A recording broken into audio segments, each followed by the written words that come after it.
الحمد لله القائل إنما كان قول المؤمنين إذا دعوا إلى الله ورسوله ليحكم بينهم أن يقولوا سمعنا وأطعنا وأولئك هم المفلحون أشهد أن لا إله إلا الله وحده لا شريك له وأشهد أن محمدا عبده ورسوله اللهم صل وسلم على سيدنا محمد وعلى آله وصحبه أجمعين أما بعد فيا أيها المسلمون اتقوا الله أوصيكم وإياي بتقوى الله فقد فاز المتقون قال الله تعالى يا أيها الذين آمنوا اتقوا الله حق تقاته ولا تموتن إلا وأنتم مسلمون. Muslimin yang dirahmati Allah sekalian, saya menyeru agar kita bersama-sama meningkatkan ketakwaan kita kepada Allah Subhanahu wa taala dengan melaksanakan segala perintahnya dan meninggalkan segala larangannya. Marilah kita memberi sepenuh tumpuan kepada khutbah yang disampaikan. Janganlah berbual-bual dan berleka-leka dengan telefon bimbit. Semoga khutbah ini memberi manfaat kepada kita semua. Mimbar Jumaat pada hari ini akan membicarakan khutbah yang bertajuk Tanggungjawab Memelihara Agama. Hadirin yang dirahmati Allah, tanggungjawab memelihara agama merupakan suatu kewajipan atau tugas seorang Muslim untuk menjaga, memahami dan mengamalkan ajaran agamanya.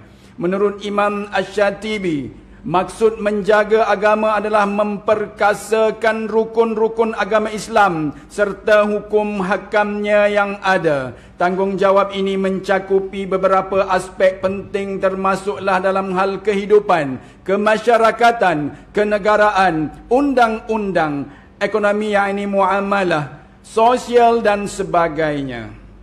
Ini kerana Hifzuddin merupakan konsep memelihara agama Islam daripada sebarang ancaman dan tekanan. Ini selari dengan prinsip maqasid syariah yang dianjurkan oleh Islam dengan keutamaan memelihara agama, nyawa, akal, keturunan dan harta benda bagi menjamin kehidupan di dunia dan di akhirat. Kejayaan hidup di dunia merupakan jambatan menuju akhirat yang kekal abadi. Kebahagiaan di dunia merupakan asas lahirnya generasi yang bertakwa mewarisi kecemerlangan umat manusiawi.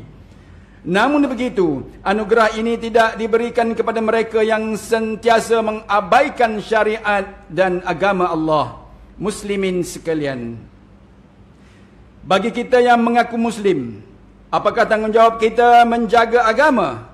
Menjaga agama merupakan suatu tanggungjawab yang besar, bukan hanya sekadar dengan kata-kata dan ucapan yang berdegar-degar, namun ia memerlukan komitmen dan tindakan yang lebih jitu.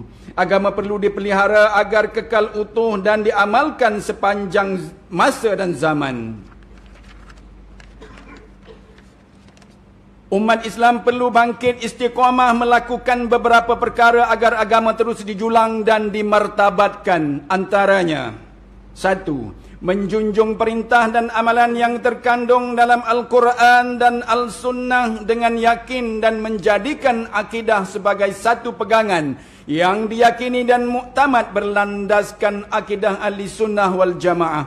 Sekiranya kita menolak dua sumber asas itu, maka lahirlah kepercayaan dan keyakinan amalan, pemikiran serta ideologi dan falsafah moden tentang kehidupan di dunia dan kehidupan selepas mati yang bertentangan dan menyeleweng daripada ajaran Islam sebenar. Ini dapat dilihat terdapat pelbagai aspek penyebab berlakunya penyelewengan akidah umat yang boleh membawa kepada kekufuran, kejahilan, menggunakan akal secara mutlak, kecenderungan kepada dunia dan mengenepikan agama dalam mencari pengaruh dan pengikut adalah faktor yang membawa kepada penyelewengan akidah. impak dan kesannya sangat besar dan berbahaya kepada agama dan umat jika ianya dibiarkan terus berlaku dan gagal dikekang. Firman Allah Subhanahu wa taala dalam surah Ali Imran ayat 19, Innad dina 'indallahil Islam. Sesungguhnya agama yakni yang benar dan diradai di sisi Allah ialah Islam. 2. Memperkasakan pentadbiran dan pelaksanaan hukum syarak. Ini bermakna umat Islam mesti mengangkat, menghormati dan memperkukuhkan hukum Islam dalam pelbagai aspek kehidupan. Ia merangkumi pengembangan, pemahaman, penerimaan dan implementasi prinsip-prinsip syariah dalam segala bidang, termasuk dalam bidang hukum hakam, ekonomi, sosial dan budaya.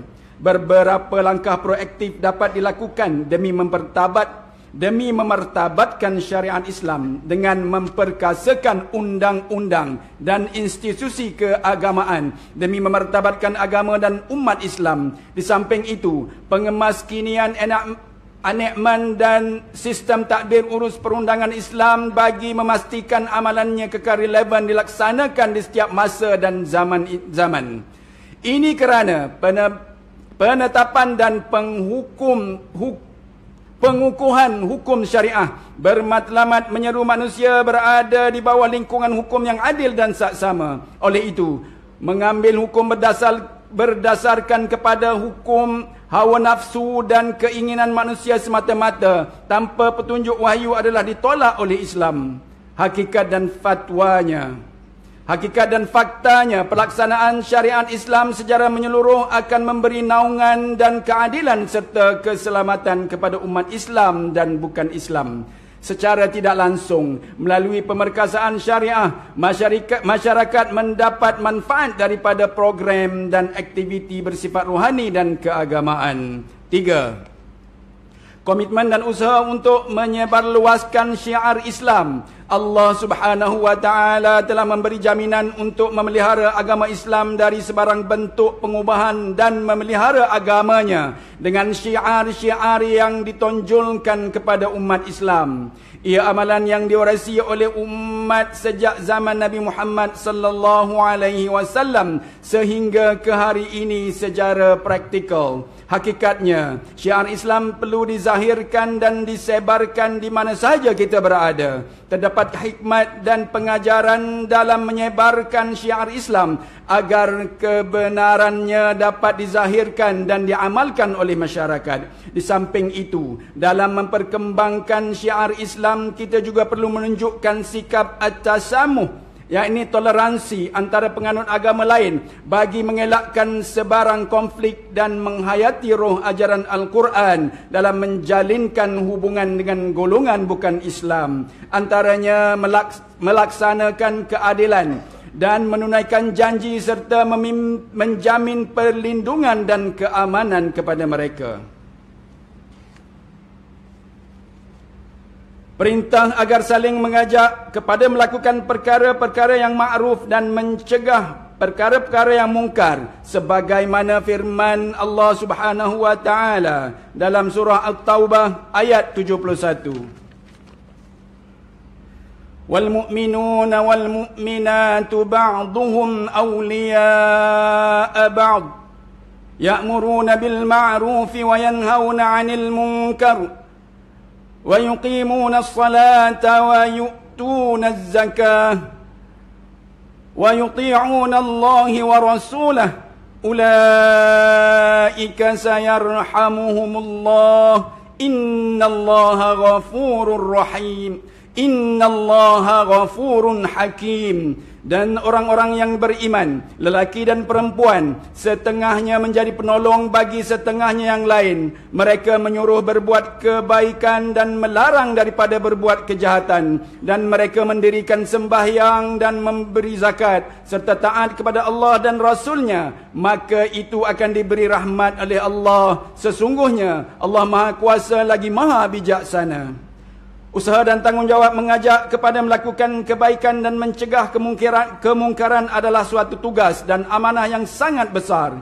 Ia tidak mampu untuk melaksanakan Ia tidak mampu untuk dilaksanakan secara individu, sebaliknya ia menjadi tanggungjawab bersama. Tujuannya adalah untuk mencapai tujuan syarak, iaitu memelihara agama, akal, nyawa, harta dan keturunan. Mencegah kemungkaran, kemudaratan dan menghalang kemaksiatan daripada berlaku dalam masyarakat adalah suatu tuntutan. Sebagaimana hadis yang diriwayatkan daripada Abu Sa'id Al-Khudri radhiyallahu anhu, bahawa beliau mendengar Rasulullah sallallahu alaihi wasallam bersabda, "Sesiapa antara kamu yang melihat kemungkaran, hendaklah dia mengubahnya dengan tangan. Apabila dia tidak mampu, maka dengan lisannya. Dan apabila dia tidak mampu, maka dengan hatinya. Dan itu adalah selemah-lemah iman." Riwayat Muslim. Kelima, bagi merealisasikan agama Islam dipelihara daripada ancaman dalaman maupun luaran, tuntut dan kajilah ilmu agama dan mempertahankannya daripada diperkotak-katikkan. Jangan sesekali kita menjadi seperti lalang, goyah, tidak berprinsip apabila menyatakan kebenaran wahyu dan hal-hal yang melibatkan kesucian dan kemuliaan agama.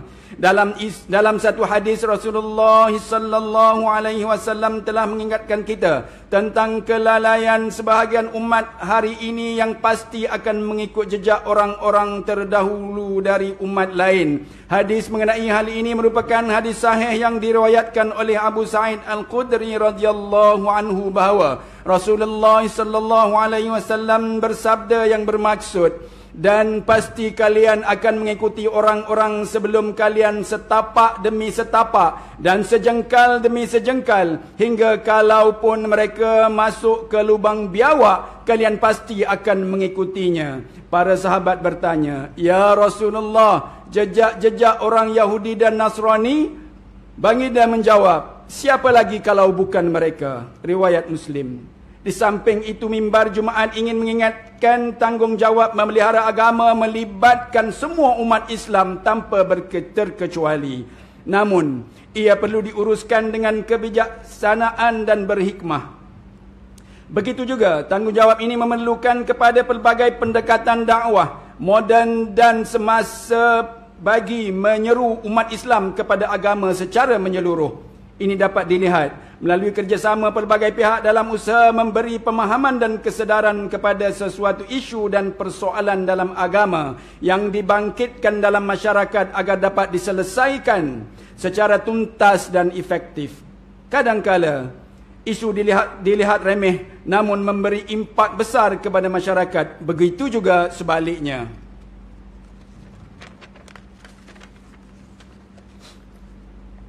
Sebagai umat yang cintakan agama, kita perlu berusaha memperbaiki pendekatan dakwah dan hubungan sesama manusia agar agama Islam dicintai, dijunjung dan dipelihara sepanjang zaman. Hadirin sekalian, mengakhiri khutbah ini, marilah sama-sama kita mengambil pengajaran dan penghayatan agar dijadikan pedoman dan panduan kita. Antaranya ialah: 1. Tanggungjawab memelihara agama merupakan suatu kewajipan atau tugas seseorang Muslim untuk menjaga, memahami dan mengamalkan ajaran agamanya. 2. Umat Islam hendaklah memelihara agama Islam daripada sebarang ancaman dan tekanan. 3. Allah memerintahkan agar kita saling mengajak kepada melakukan perkara-perkara yang ma'ruf dan saling mencegah daripada melakukan perkara-perkara yang mungkar. A'udzu billahi minasyaitonir rajim. Wa anna hadza sirati mustaqiman fattabi'uhu wa la tattabi'us subula fatafarraqa bikum an sabilihi. Dzalikum wassakum bihi la'allakum tattaqun. Dan bahawa sesungguhnya inilah jalanku, yakni agama Islam yang betul lurus. Maka hendaklah kamu menurutnya dan janganlah kamu menurut jalan-jalan yang lain dari Islam. Kerana jalan-jalan yang lain itu mencerai-beraikan kamu dari jalan Allah. Dengan yang demikian itulah Allah perintahkan kamu supaya kamu bertakwa. Surah Al-An'am ayat 153. بارك الله لي ولكم في القرآن العظيم ونفعني وإياكم بما فيه من الآيات والذكر الحكيم وتقبل مني ومنكم تلاوته إنه هو السميع العليم أقول قولي هذا وأستغفر الله العظيم لي ولكم ولسائر المسلمين والمسلمات فاستغفروه إنه هو الغفور الرحيم